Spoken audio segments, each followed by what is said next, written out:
anything you can do to make a connection like that, where it connects skilled trades and you know, the people in blue with you know, with real life things is a big deal.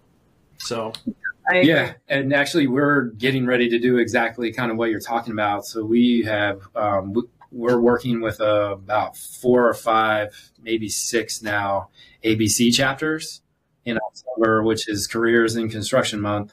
I think nationally we're going to try and get 5,000 third graders. So we're going to have contractors stepping up to go into the classrooms and read. And this is just, you know, it kind of does 3 things really right off the bat. I don't hear a lot of people talk about the legacy opportunity, and I think that's a competitive advantage that the industry has right now. We have an ability to pass the torch and create a legacy for 20% of our workforce is going to retire in the next decade. So that's a legacy opportunity. It's a moment in time, right? That's a thing that can be created, and I don't hear anybody really kind of talk about that. That's a huge opportunity. Activate our existing workforce to begin the recruitment and the teaching, and that is what the trades was thousands of years ago. That was what it was. It was noble. It was honor. It was passing the legacy on to the next generation about what we are, and you know, some of the buildings that are still standing in the world are exactly that. So I think the legacy part, the empowerment part, and then the education opportunity of the introduction to the trades. Here's what we do. Here's why we do it. And Jenny had a really good point that I hadn't really thought about, but this new generation of appreciation of what this industry does. Yeah.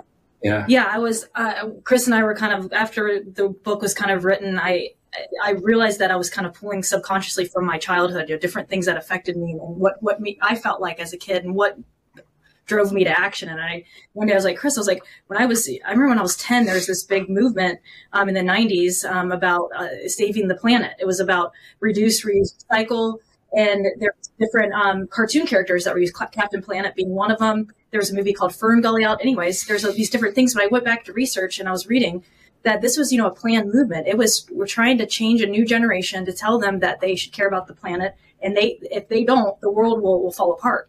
And so I actually joked around, but I wrote a cheesy song as a 10-year-old called Save Our World, because I was so impacted by the news about what could happen to our planet, you know?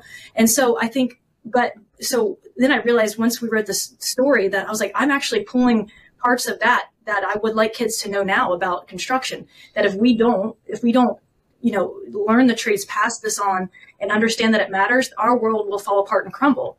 And so that's what I really want to instill in kids, not that fear, but that action to know that it matters, that they are the generation that has to care and it has to matter, and that it is necessary and it's important. It's not a second rate of anything, you know? So that's something that we want to, as kids, we're reading to the kids. They're at an age, and we talk about third grade, they're at an age where they can comprehend larger ideas. It's not so simplistic at that age, but they also still love to imagine and dream. So it's kind of this really cool, I think, hybrid of a point in the kid's life where you could really spur them to action.